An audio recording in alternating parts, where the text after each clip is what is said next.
I'm Constanze Itzel, Museum Director at the House of European History in Brussels, your host for this evening. I have the great pleasure of introducing Professor Snyder and to moderate the discussion after his lecture. To our listeners, whom I warmly welcome, you are invited to write your comments and questions into the YouTube chat. We will take a selection for the Q&A after the lecture. And Professor Snyder has around an hour, so we will take up until 7 to answer all the questions that we can get to. As we are a museum discussing history from a European transnational perspective, inviting Professor Snyder to our lecture series was a must, and we are very honored that he has accepted. Timothy Snyder knows Europe inside and out. From the inside, for having studied its history, and notably the history of Central and Eastern Europe, for decades, and for having lived in Europe for 10 years, now holding a permanent fellowship at the Institute of Human Sciences in Vienna. From the outside, as a US citizen and Richard C. Levine Professor of History at Yale University, whose books have been translated into 40 languages and won several awards. Professor Snyder's numerous books and articles have been focused on those transnational historical phenomena that are also presented in our museum as part of a shared European history. For example, the devastation created by the German Nazi and Soviet powers in Central Eastern European bloodlands, the Holocaust, nationalism and authoritarianism, and last but not least, the history of European integration. Professor Snyder is an advocate of a shared, connected, transnational history. He has expressed regret that in the 21st century, we mainly write national histories and reinforce this perspective through national remembrance. In his view, there is only one history, everything is connected. Within this framework, history allows for juxtaposing different perspectives. It allows for relativism, it allows for thought. In his words, I'm quoting, "History does not repeat, but it instructs. Knowing history means to know what is possible, imagining the unimaginable and preparing for the future. However, one might imagine that living through a health crisis such as the one we are experiencing changes perceptions. And Professor Snyder is going to speak about this in his new book. Has the crisis confirmed or rather changed the situation regarding the big questions you are working on? Have we moved further down the road to unfreedom, where the nation states and their reinforced borders strengthened or weakened through the crisis? What is the future of the European Union? Professor Snyder, you are holding a mirror to Europeans. By pointing out the Serbian and Greek origins of a certain idea of nation states, you correct some Western European narratives. By stating that the European communities were not built on nation states, but on declining empires, you confront us with our imperial and colonial past and with its dire impact on those who have been ruled and exploited by Europeans. By claiming that most supposedly glorious national pasts are nothing more than a myth, meaning we nostalgically remember something which did not exist, you question the dreams of national autonomy so widespread in elections and political decision-making today. Last year on Judenplatz in Vienna, you said that Europeans, based on their history, bear a particular responsibility for the 21st century. You referred to Schumann's idea of a living Europe, a Europe that creates. You said that we Europeans were a hope for those outside. To look into this mirror you are holding and to assume the responsibility of our own reflection, we need courage. I'm confident that by the end of this evening, we will be in a stronger position to question who we are and where we are going. What makes me hopeful is that the title of your lecture is not Après nous le déluge, but After the deluge, nous. Professor Snyder, over to you. Thank you very much. I'd like to thank you doubly or triply for that very kind and very appropriate introduction. First of all, I want to thank you for the invitation. I would like to thank the House of European History for the invitation. We had initially planned that I would come to Brussels once more and speak. I regret that I can't do it, but I'm very grateful that we can be together in this particular way. Secondly, I'd like to thank you for reminding me of the general course of what my arguments have been. The introduction is very much apropos because I would like to address precisely these questions. I'd like to think about what the larger course of European and American history means in light of the COVID pandemic. I'd like to ask about the historical alternatives of empire, nation state, and integration in light of what we've learned about ourselves, about Europeans, about Americans in the last few months.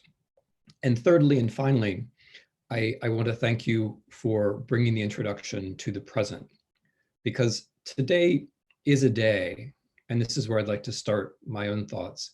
Today is a day which is a very unusual one for me as an American. It's a very unusual one for the United States of America. Constanze was kind enough to mention that I've lived for about 10 years in Europe. That's probably about right, maybe a little bit more at this point. But ever since I've been an adult, indeed my entire conscious life, it's always been true that I could simply buy a ticket, get on an airplane, and fly to Europe. If I wanted to stay longer, of course, I'd have to get this permit or that visa. But my entire life, beginning with when I was a visitor to what was still the Soviet Union, beginning with the time that I traveled to Britain to be a student and then to France to be a student, that for that entire time, Americans were always in a very privileged position when it came to travel. In Western Europe, at least, I could simply appear, and that was all I needed to do. Today is the 1st of July, 2020, and as of today, that is no longer true. As of today, Americans will have a great deal of difficulty if they try to simply get on a plane and fly to Western Europe or Central Europe or Eastern Europe or anywhere in the European Union.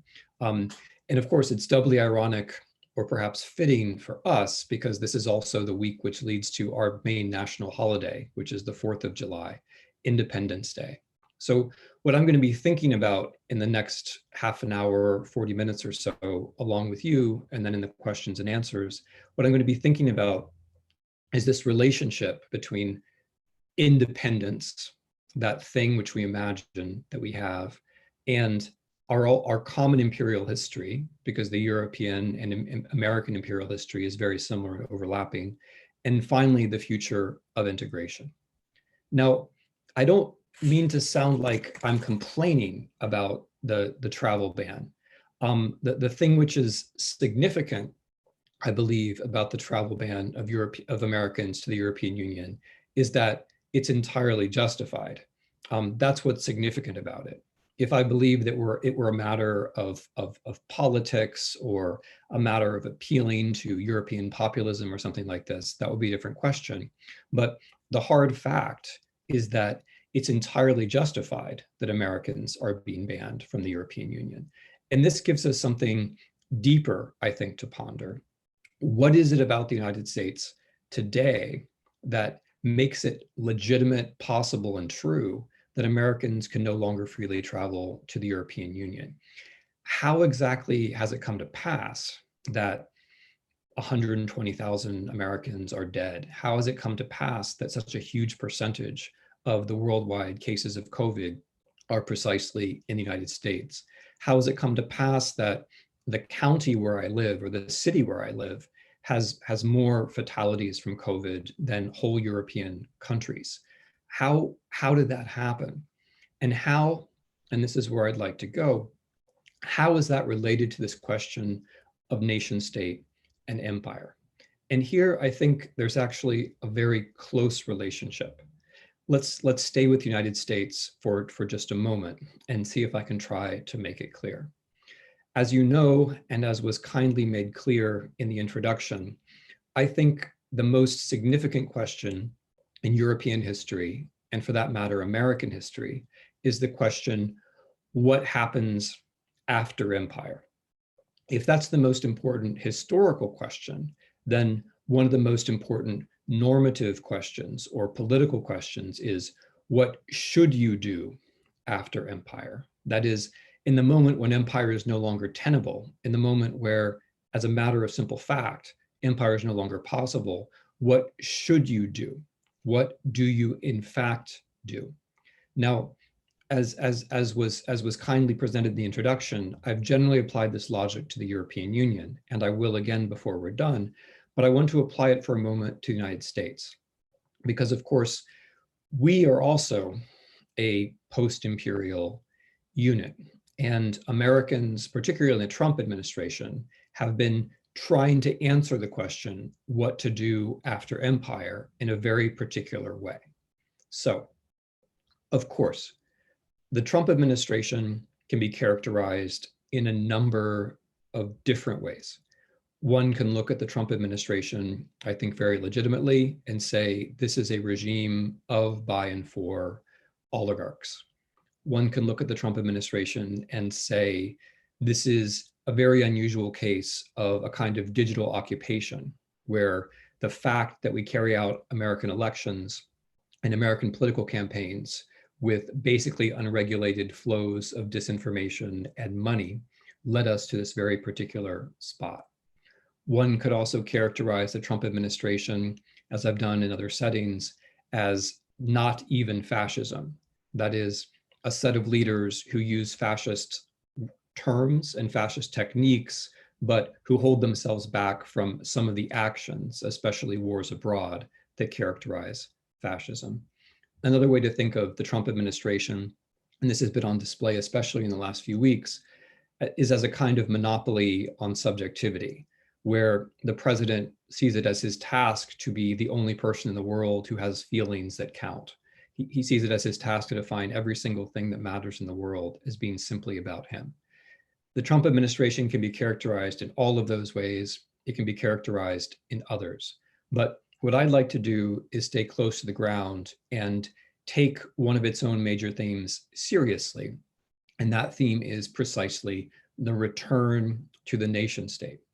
Mr. Trump in 2015 and 2016 ran on a platform of returning the United States to a moment of national greatness, by which was meant precisely a mythical moment in the past, a mythical moment when America was great, a mythical moment in which there were only white people and Christians.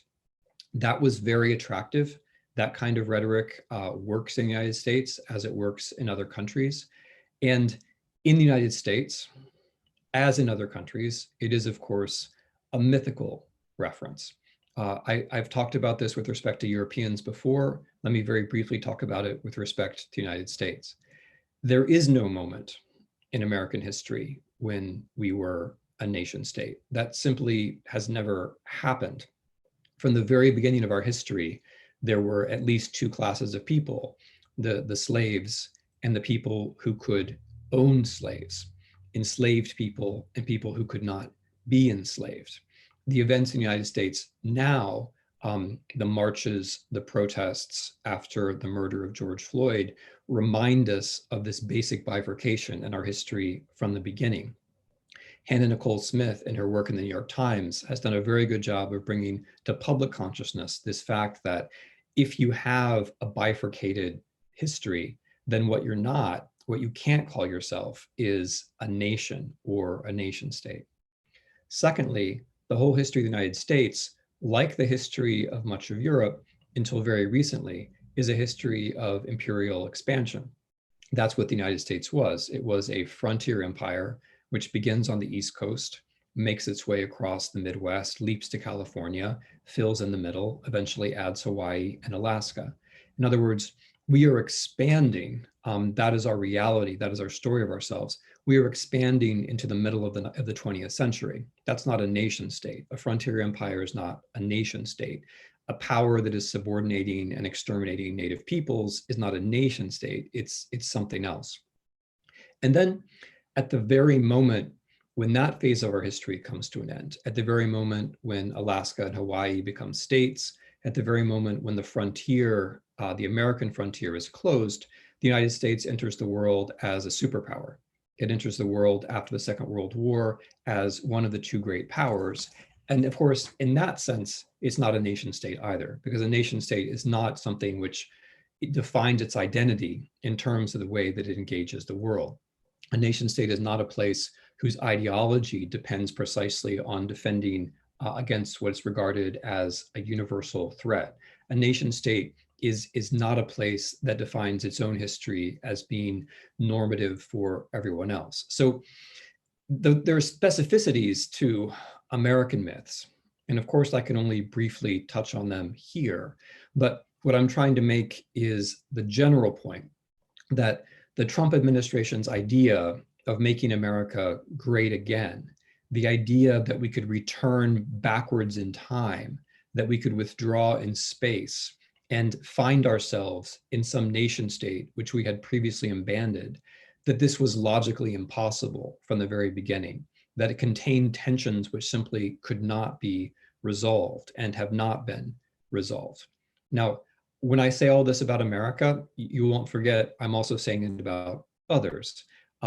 If you look at other large countries who are facing a huge problem with the pandemic, Russia or Brazil, the idea of a return to an innocent nation state is also very, I think by no coincidence at all, also very popular among those leaderships.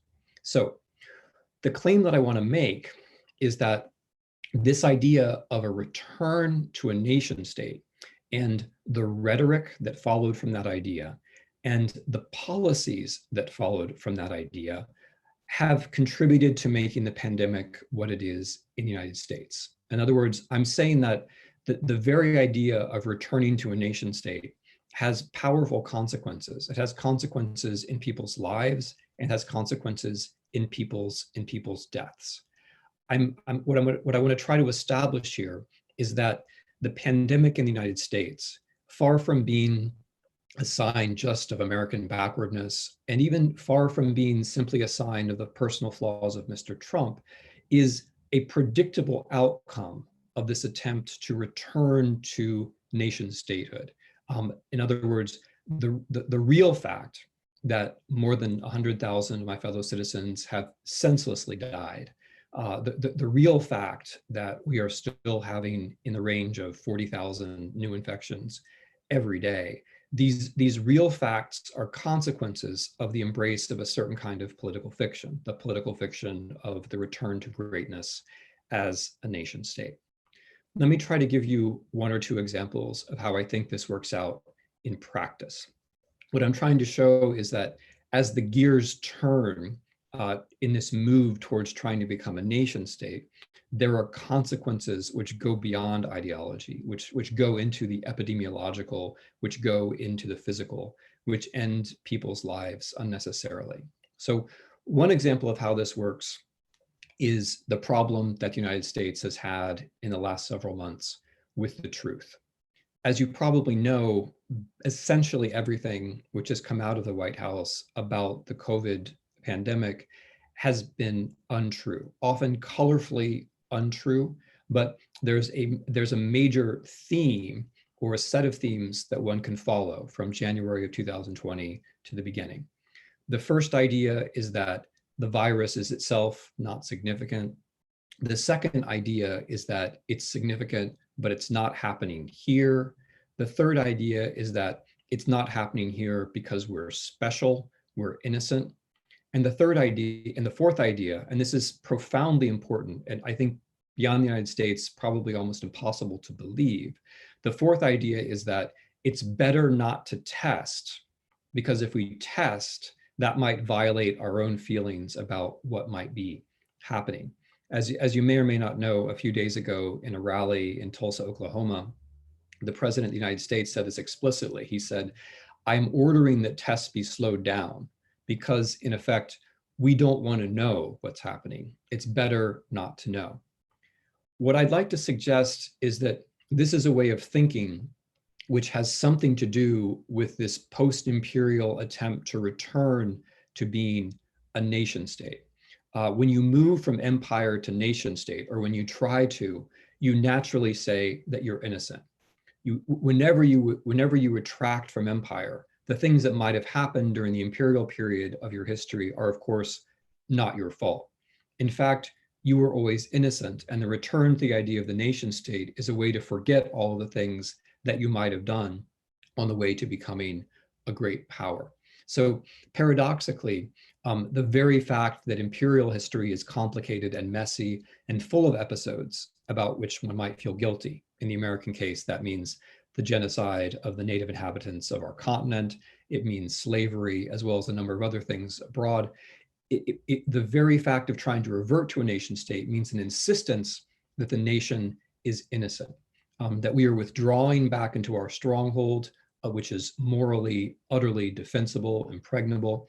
And so what this has meant in the discussion of COVID is that we not only deny the truth, but Americans were taught by their leaders, not just by Mr. Trump, they were taught by their leaders that we're not going to get sick because we are innocent.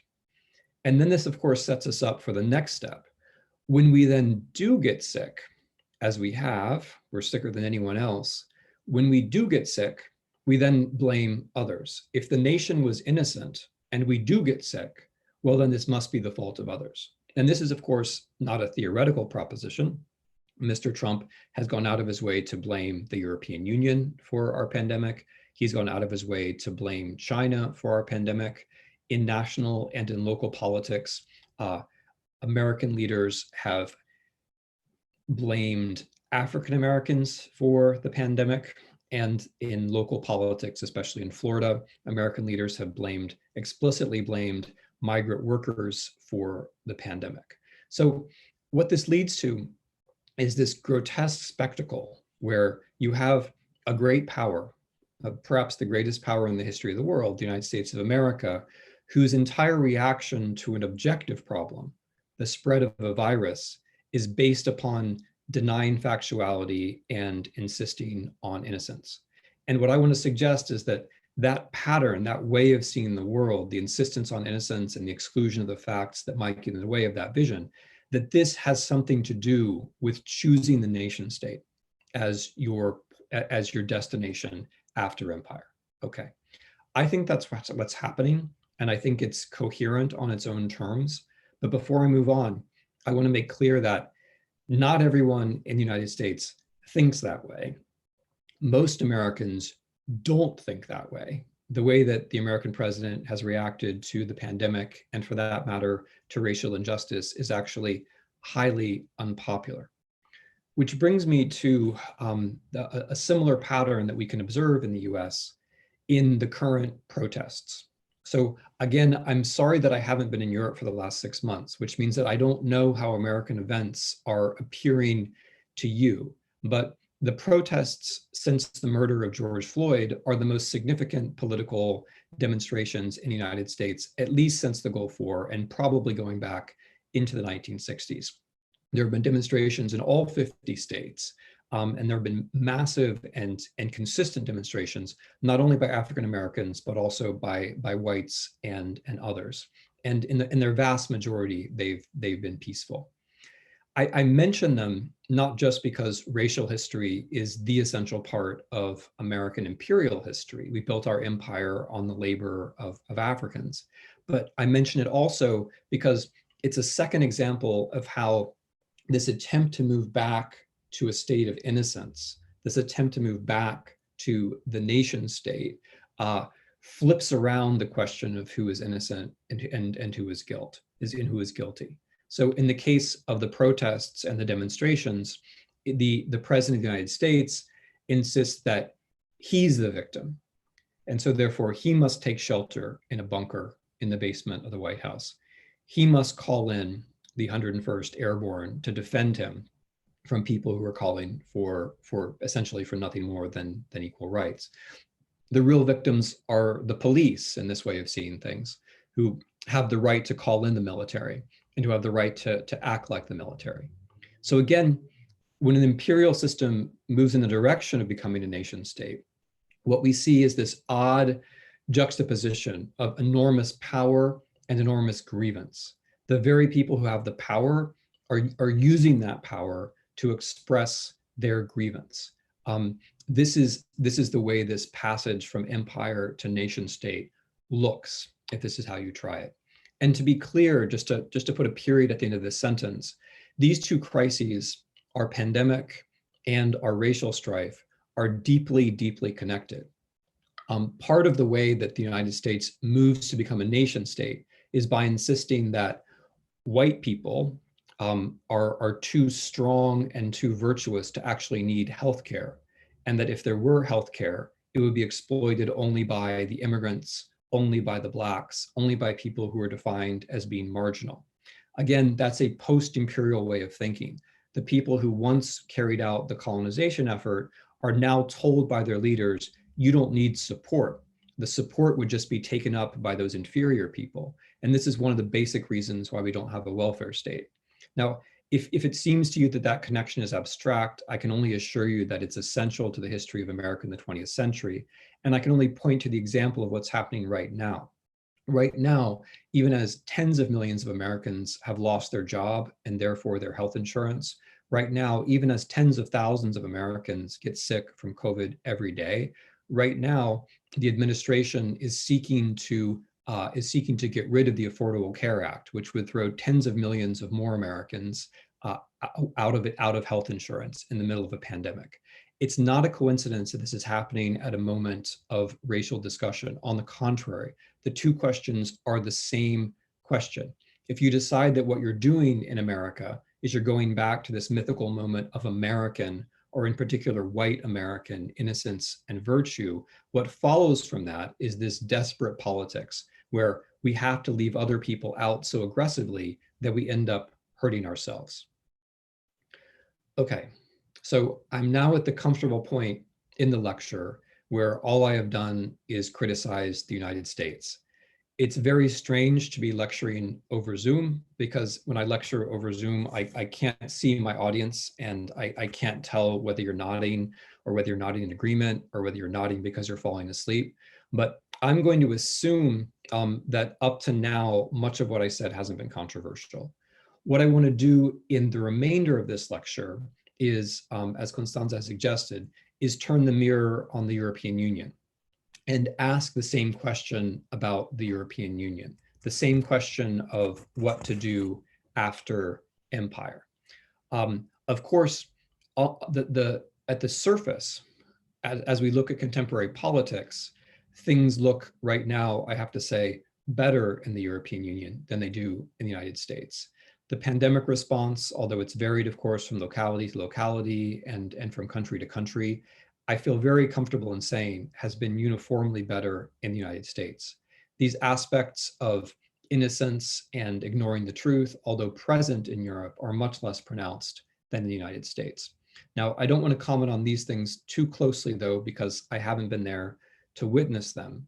What I'd like to do instead is ask this larger question of what does the pandemic tell us about political choices of what to do after empire? And I'm asking this question at what I take to be a very interesting moment for the European Union. Why an interesting moment? Because there are very few things that seem to convince Europeans that the European Union is a good idea, is popular, it should be strengthened. But interestingly, if you look at the polling just carried out by the European Council on Foreign Relations, 63% of the citizens of European Union member states believe that the experience of pandemic shows that the European Union should actually be strengthened. I think that they're right, but the deeper question is, why are they right? What is it about the European Union which makes it an appropriate way to respond to a crisis of this kind? And just to be clear, by appropriate way to respond, I don't mean simply that I and other Americans are banned from entering the European Union. I mean an appropriate way to respond in a broader sense. What is it about the European Union which makes it easier for Europeans to mentally and psychically handle a crisis like this by comparison with a place like the United States? So my answer, which I'll give now, which I'll return to at the end, is that the European Union is a better answer to the question of what to do after empire. Now, that's all good. It's good that the European Union is an answer to what to do after empire. The problem for me is that Europeans tend not to realize this, or to put it in the sharpest possible form.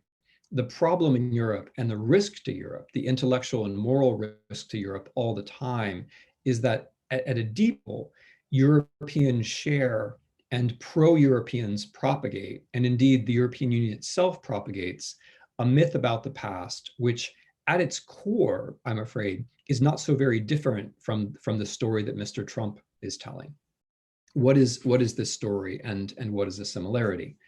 The story, of course, is about nation states. The European story, which I like to call the fable of the wise nation, the European story is that European countries fought a Second World War, and European countries learned from the Second World War that peace was desirable, and therefore they began to cooperate.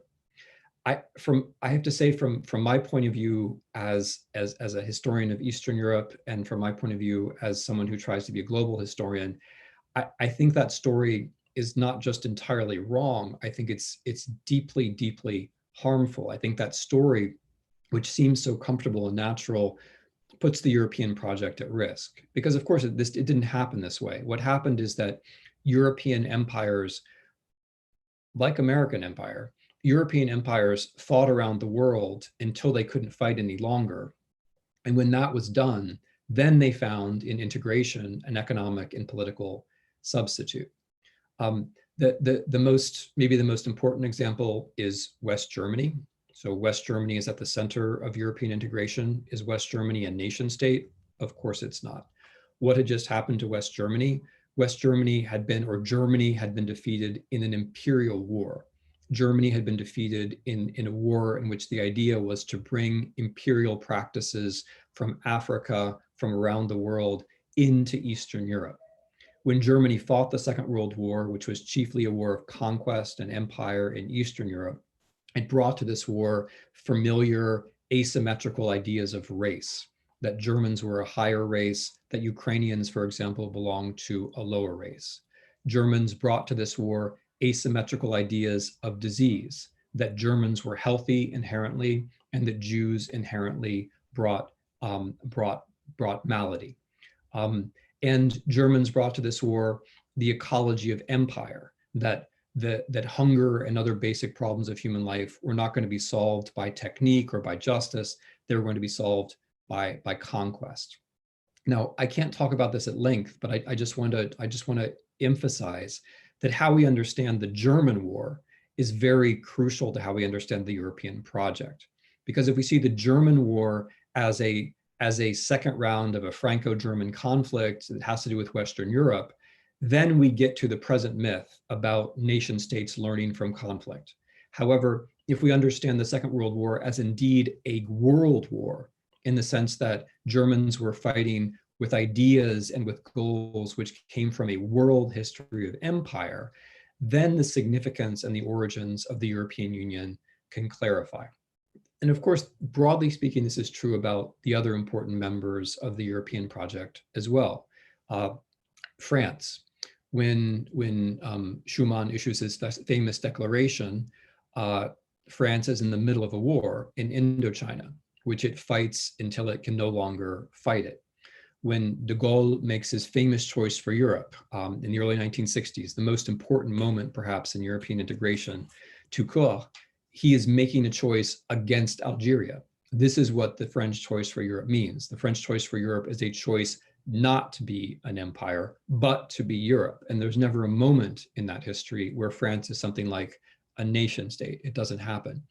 The same can be said of Italy with respect to the end of the war, with respect to Netherlands and the East Indies, with respect to Belgium and the Congo.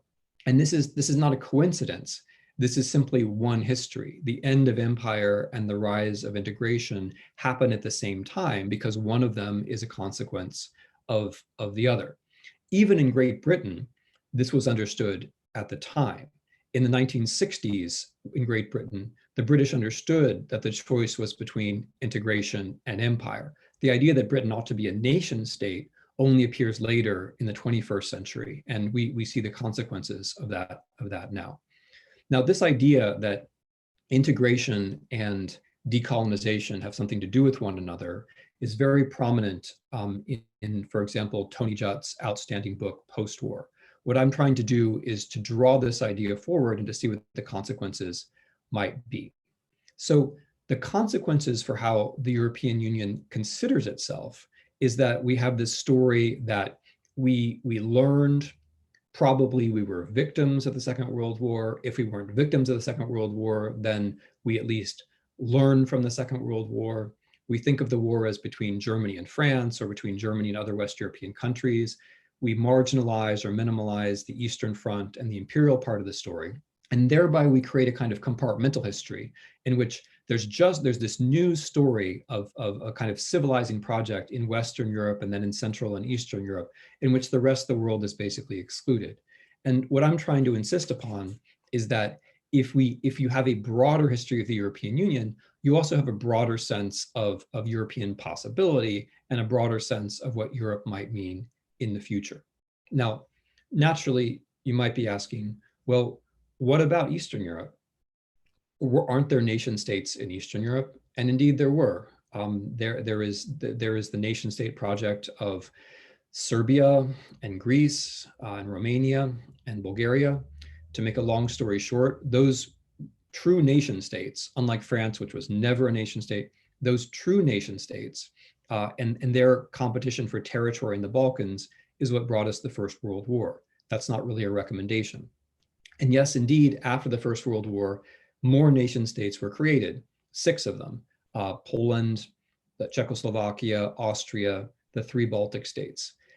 20 years after their creation, not a single one of them existed.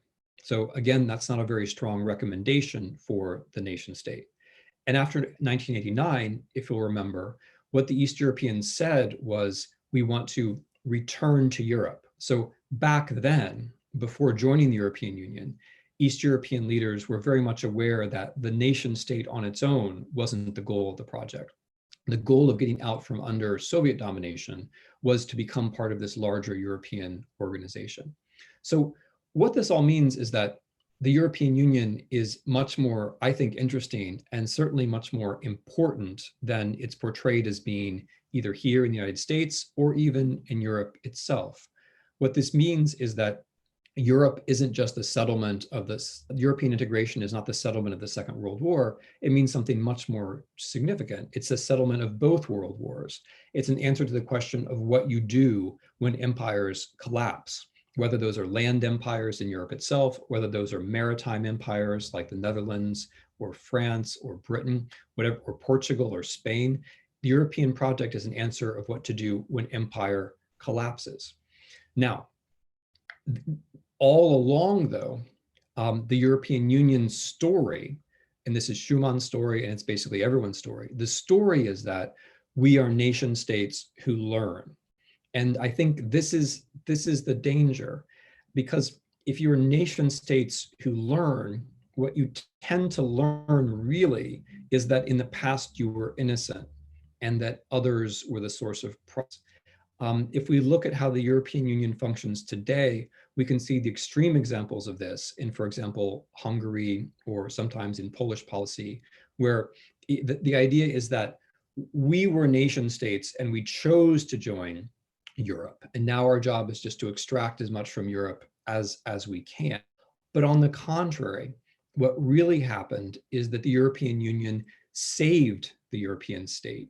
It saved the post-imperial West European state, and in a different way, it saved the post-imperial East state. It made the European states as we know them and as they function now possible. So this is now where I'd like to bring this to a close, because I want to make sure that we have time to talk. I this lecture, Après le déluge, nous, because what I want to consider is who we are. I've said something about who Americans are and what our is. Tried to suggest is that at its root, the challenge that we're facing is a common one. Who are we after empire? Now, the phrase après le déluge nous, I am stealing from my admired colleague and friend Timothy Nash, who, writing in 1990, writing 30 years ago, asked what was going to happen after communism in Europe. asked what would happen to all the people who had grown up under communism and what that would mean for a larger Europe. I wanted to ask a similar question. What happens after empire in general? What happens after not just the end of Soviet empire, but what happens after the end of European empires, Soviet empire, and American empire? What kind of posture do we have towards the world, and should we have towards the world after the end of Western empires? And of course, in brief, what we can't do effectively, or what we can't do without great costs, is try to manage as a nation state. Not so very long ago, it seemed to me that perhaps very large powers such as China or the United States might be able to manage as nation states. But I have to say, the 3 years of the Trump experiment have not been encouraging on this front. If we accept that what the Trump administration has been doing is actually carrying out this experiment by which we very hastily move from empire to nation state, the costs of that experiment have really been very great. And so in this light, the European Union shines forth as a reply to globalization after empire that's not the idea of moving back to the nation state. And indeed, it's the most significant of these non-national attempts. So what does this mean then for the future? And here are just a few brief remarks, and then we'll have a quarter of an hour, I hope, for questions. What this means is that globalization never goes away. Globalization is a constant. Globalization is simply there. When you move from empire to nation state, what you do is you say, we come first, or we can make it on our own, or we are innocent, or we can deny reality. The guilt is always from the outside. That's a move. But even if you're as powerful as the United States and you make that move, there will be consequences. In the case of 2020, the United States, the consequences are absolutely palpable. So that is one move. But another move is to come up with something new, which is the European Union. The European Union is novelty, which is being made every day. And the European Union, and here's the optimistic note on which I want to close, has the capacity, which the United States at least momentarily lacks, to handle some of the global problems that are coming down to us. The most obvious example, I think, is disease and health, which are much better handled on a large scale, which are much better handled without nationalist ideology, and which are much better handled with a welfare state. A second challenge of globalization is oligarchy and inequality, which is much better handled when you can have welfare states who are neighboring other welfare states. Another challenge of globalization is the weakening or the withering of the state as such, whether that's because one country invades another, like Russia invading Ukraine, or whether that's because of the overwhelming power of financial capitalism. Either way, the EU tends to prop up the state. It tends to make the state stronger. Another challenge of the future is ecology. The imperial answer to ecology is to take more territory. But there's another answer, which is that we use technique and justice. In the face of global warming, the European Union may also be doing best here. One final example very quickly are the empires of the mind. Facebook, Google, big data in general. The American perspective has been that the combination of big data and the end of privacy would make us all rational beings. It's been very striking during the COVID epidemic just how wrong that has been. We have not had privacy. All of our data has been available, the data about sickness, health, everything, and this has not helped us at all. We are sicker than all of the developed countries, and we have not behaved rationally. Big data did not save human bodies, on the contrary. So this is another realm where the European Union might have a chance. So let me close where I began, which is a comment about today. It's sad for me as an American to ponder a present where Americans can't travel to the European Union because we have things to learn. But it's sadder still for me to realize that there are reasons for this, deep reasons for this. But my provocation or my hope is to suggest that the problems that the US is having, this attempt to return to a nation state with all its consequences, that is also a logical problem which Europeans can address. The optimistic part of that, the hopeful part of that, is that you already have an answer. If the big question of history is what to do after empire, then the European Union is an answer. And by the deluge, I don't just mean the pandemic, I mean the whole post-imperial wreckage of the past 100 years. What to do about that? You have an answer. You have something like an answer. The hard thing and the important thing is to see it. And that's what I mean by nous, by us. The important thing is to see ourselves for what we are. And in the case of the European Union, I think seeing yourselves for what you are leads to more hopeful prospects for the future. Thank you very much.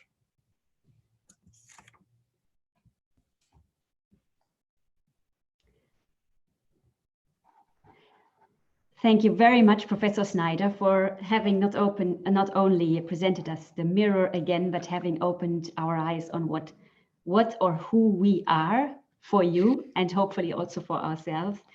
I would like to turn to the questions. We have a very nice array of people listening from the west side of Canada to Ukraine, and I'm actually going to start taking the questions from the east. Starting with a question from Ivan Znaiko from Ukraine, who would like to ask you whether you think that this pandemic will integrate more countries into the EU or not. Mm-hmm. So I'm very glad to have a question from Ukraine, because in a way, Ukraine is the place from which I think one sees European history the best. If you're looking at European history from Ukraine, it's very hard to overlook empire. It's very hard to overlook the consequences of massive imperial inequality, whether that's Nazi or Soviet. In terms of enlargement, I can't say. I don't have because I'm not in Europe, I don't have that kind of sense. But I think in the long term, the pandemic may change the way that Europeans think about global politics a bit. The Russian response, which involves essentially the same pattern as the United States, plus more harassment of journalists, plus the massive spread of disinformation into the European Union about what's happening. I think that may give some European leaders pause about what's going on in Eastern Europe. I think in the long run, I mean, the logic is that Ukraine will join the European Union, in my view, because the European Union is a post-imperial project and Ukraine is a post-imperial country. I think in the long view, this is what will happen. And I would go so far as to say that it's a logical completion of the European project is to get to the countries which were most harmed by European imperial history. But that's going to happen next year. I'm afraid I can't tell you. Thank you very much. Let's move down the list of questions and remain in Eastern Europe.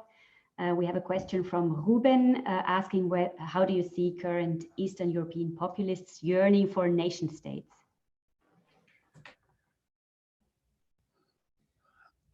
I think it's a position of luxury. Because if we think back to the 1990s, again, one of the odd parts about Zoom is I don't know how old my interlocutor is, but if we think back to the 1990s in Eastern Europe, it was generally understood, like it was understood, for example, in Britain in the 1960s, that the alternatives were some kind of empire and some kind of integration. In the 1990s, the concern was Soviet and then Russian imperialism. And the solution, not just for security, but also prosperity, was obviously Europe.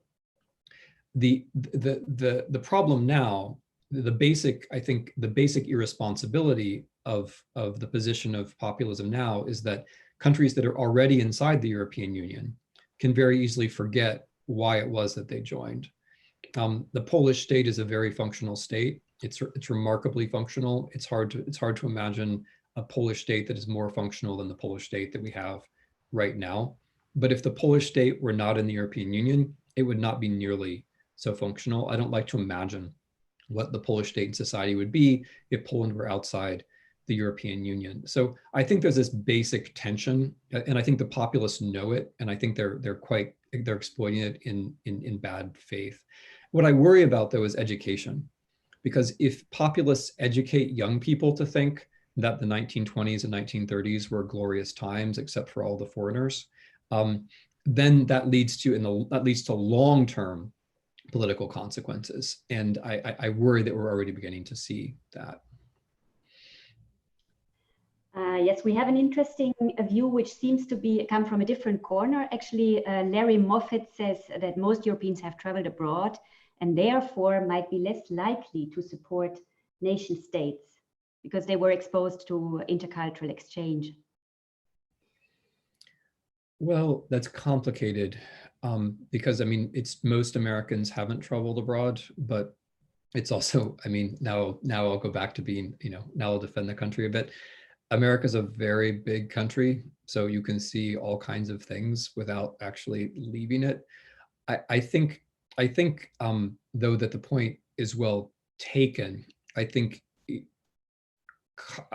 confrontation, especially confrontation at a meaningful point in life, like when you're studying, confrontation with another culture, a friendly confrontation with another culture does help to relativize a little bit. But the problem for me in Europe, though, again, would be education, because Europeans de facto have more contact with other societies than Americans do. But because there's not really European history education, they don't quite know how to place those contacts in a bigger story. So even if you meet a Belgian married to an Italian, the Italian and the Belgian are going to have national ideas of history because they learned those when they were children. That's the deep problem which I'd like to see overcome. I would like for there to be a common, not an identical, but a common history of Europe that people from Scandinavia and the Mediterranean could identify with, that people in Eastern and Western Europe had in common. So I think that would help I think that common history would help common experiences, which, as you say, do exist. Yes, and here we have a very interesting question related to what you said about in the imperial past. And actually, the person would like to know how you see the future of the countries who have suffered from it. Well, that's a very large question. I think it's not only, and for one thing, it's not only countries. I mean, often the peoples who have suffered from imperialism can be overlooked precisely because they don't even have formal recognition as countries. So in the case of American history, the voices of Native Americans in our politics are almost completely absent. The voices of African Americans are muted, and they don't have countries, right? They're inside a country. And the same can be said or something similar can be said about other places which, after the reshuffle of empire into states, didn't have their own state. I mean, the question is so broad that it's hard to get hold of, but what I would say in general is that for all around the world, the crucial question is whether you are allowed to create forms of cooperation and integration which you see as serving you. And that's where the Europeans, who had lots of advantages of just having had empires, but that's where the Europeans have excelled. That's where the Europeans have done very well. When you're a victim of empire and you're cut off from state power and you're cut off from other forms of cooperation, then the same patterns can repeat themselves. I mean, the patterns of imperial suffering, for example, can repeat within a state, just on the smaller scale, where the capital of the new state then carries out a similar process of exploitation. But I'm afraid that's all I can say, because the question is very, very broad. I want to agree with its moral thrust, though, which is that it's wrong for Americans and Europeans, and we both do this, to withdraw historically from empire, because when we withdraw our history from our history of empire, we also withdraw from the kinds of moral questions that I think you're pointing to. Yes, and we have many new questions now coming in, but time is short, so I will try to summarize two of them, which are actually about the narratives. Why do the leaders of the EU systematically re-articulate this narrative of finding peace after World War II? And a second question in a similar direction, but from another listener, what would you suggest to strengthen the post-imperial historical narrative in Europe to counterbalance the rise of nationalism?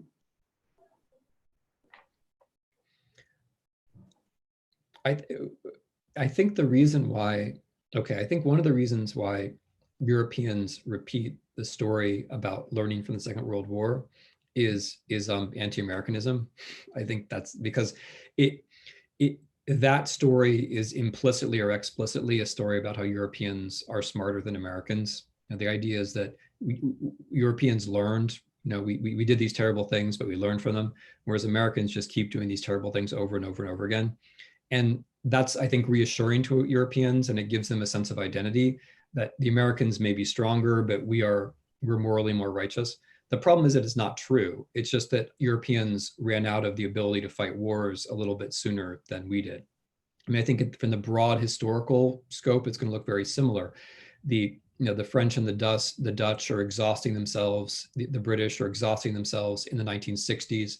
The Americans are exhausting themselves in the 2000s. That's a very small difference in time overall. I think our stories are actually quite similar in that respect. But anyway, I think the ability to say we learned from the Second World War and the Americans didn't, we're Greece and they're Rome or whatever it might be. I think that's one reason. Another reason is education. The European, that is the story. If you're taught about the European Union, that's the story that you generally learn in school, I believe. And the third reason is that it's just so attractive. I mean, everyone says it, and everyone always says it, and everyone always claps. So I don't know why it's so attractive exactly, but it certainly is very attractive. And it's like it's in this kind of whirl. And the problem with it is that for me, it's just a national myth at a higher level. It's like a shared national myth. Like we are all innocent nations who all learned, as opposed to just my innocent nation learned. But fundamentally, it's a national myth, and that's why it's so dangerous. I mean, I have a two-pronged answer to the question of what to do. My first answer is make European history bloodier and more complicated, but also grander and bigger by including the imperial part. That it's not okay to write about Schumann without mentioning that he was the foreign minister during a war, right? That if you mention Schumann in 1950 or 51, you have to also mention that France was at war. If you mention de Gaulle, you also have to mention that France was involved in this massive anti-insurrectionary campaign in Algeria, that these two things come together. That's one side of it. And then the other side of it is that if you want a narrative, which is not a word I love, but if you want a narrative, the narrative has to go into the future. And the story, we're no longer fighting the Second World War, that's not a story with the future. A story with the future, I think, is about the things that I was trying to stress, like oligarchy and health and climate and the digital. Those are the things that are in the future. That's the 21st century. And I think if you want a narrative, the narrative has to have an arc which goes somewhere, right? So again, like a problem with the national story is the national story ends when you get the nation state. Then what do you have to talk about? And the European story has a similar problem. Once you get what you think are nation states together, it's like the story is over, right? And there's nothing left to do except sign more treaties. But actually, there's much more to do, and you're pretty well positioned to do it. Okay, I'm trying to select two questions and draw them together about actors. Actually, there's a question about what you think the role of the United Nations and other international organizations could be to shape the future. And from the other end of the spectrum, if I may say so, a question about the role of civil society in shaping the future.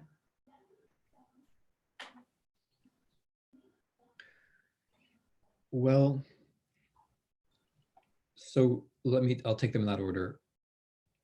I think that we've been focusing on the European Union because the European Union is special. It's not an international organization like other international organizations. Generally, international organizations start from the legal reality of states, whereas what the European Union does is something different. The European Union gets inside states and makes them stronger. So the European Union is not an international organization in the same sense that the United Nations is an international organization. That said, in issues such as climate and health, which are global in the purely technical sense. It's very hard to imagine how we're going to deal with the future without the United Nations, and for that matter, without the World Health Organization. I didn't mention it, but the absurd reality that the United States has pulled back from the World Health Organization is also a signal example of what it looks like to try to become a nation state, or to return to national greatness.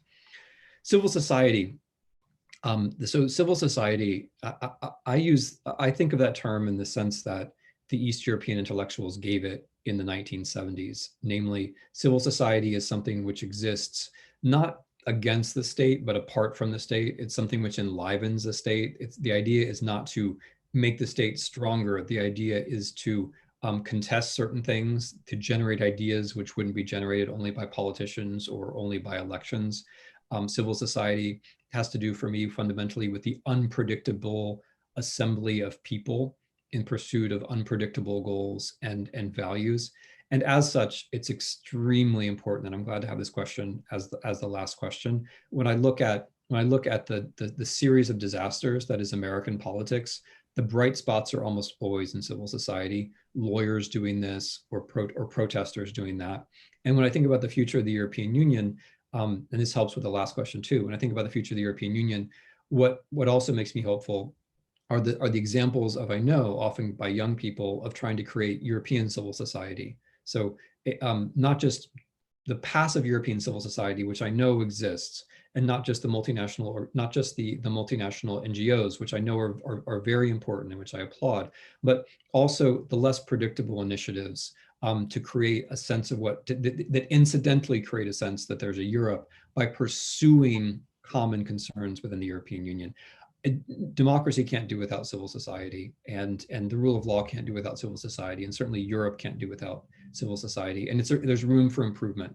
There could be more, there could be more European sports teams, there could be more European newspapers, and there could be more basically European everything when it comes to civil society. But I see examples of it, and I'm hopeful about that too. Okay, apologies to all the others who have asked questions that we cannot answer now because time is over. And while we are looking at dinner, you might be looking at lunch. So I would like to thank you. You have said that learning can be dangerous, but I think tonight we have learned something that can be absolutely useful and open our eyes on what we are and our own future. And I would like to thank you for this message of hope delivered from across the ocean. I hope that free travel will soon be back and that we will be able to meet you in person again back in Brussels. Thank you very much for your participation, everybody. And thank you, Professor Snyder, for having been with us tonight. Goodbye. The pleasure was mine. Thank you very much.